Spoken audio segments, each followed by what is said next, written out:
Hello friends, today I'm going to show you how to do some basic page numbering in Adobe Indesign. This is a paperback book, Mountains of North America by Isaiah Thompson, and I chose this book because it's simple, clean, black and white, nothing too crazy. All we need is something basic, so I thought it was a good document to work with. Alright, here in my Pages palette, you'll notice the little A on every page. That means that each page is set to A master. So the master pages is where you set your page numbering. So it'll be important to be a little bit familiar with master pages in order to set up your page numbering. Let's go on into the master pages. My master pages are set up in two-page spreads since I'm dealing with a booklet. And when I turn on my margins, you'll see those are set to 1/4 of an inch, which is pretty standard. So I'm going to zoom on in. Usually you want to have your page numbers in the bottom corners. So let's make a text box, and I'm going to just go ahead and let it snap to that corner margin there. Then I'm going to do a Command B, and then right here align. I'm going to tell the text box that I want to align bottom. So now my page numbers are going to snap to that bottom margin. All right, next we go up to the Type menu, and under Type, scroll on down to Insert Special Character, then Markers, then Current Page Number, and you'll see that it puts the letter A to mark the page number. And sometimes you want to put a footer in your book, so I'm going to put a footer of the title of the book, Mountains of North America. And I have my character styles already preset for this, so this will be set to footer, and this will be set to page number, so we're good to go. Okay, that takes care of our left page. Right page will be similar. Do a copy, move on over to the right side, paste.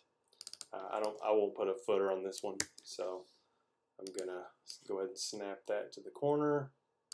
Do a Shift Command R, and now our right hand page is set. Now let's see how we did. Let's go out of our master page and into our book, and we'll see that the numbers are applied there.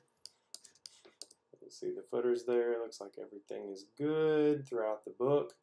Now, it's not a good practice to name the cover page 1, which it currently is. So you'll see how actually this background brown is covering that page number. So typically you'll want it to start numbering inside. So right now, page 3 is numbered page 3. I want page 3 to be page 1. So I'm going to select page 3 in my Pages palette. I'm going to Control click, or you can do the same thing by going up to our little menu and do a numbering and section options. So right here we have Start Section turned on. Automatic page numbering is what we have now. We're going to start page numbering at 1 on the selected page. So I've selected page 3, but I want page 3 to be page 1. So I hit OK. So it's going to give me a warning, and this warning is not all that relevant except when you go to print. Sometimes if you just want to print specific pages, it gets a little confusing because you have a first page of the document, but then you have a different page 1. So I won't deal with that right now. I'm going to hit OK. We see that page 3 is now numbered page 1. The cover is still numbered as 1, and this page is still 2. So what I'm going to do is I'm going to go up here to None, and I'm going to drag None, the master page of None, into that. And same with the cover, although the number is covered up. I know it's there, it bothers me, so I'm going to go ahead and set None. So looks like we should be good. Scroll around, scroll on through.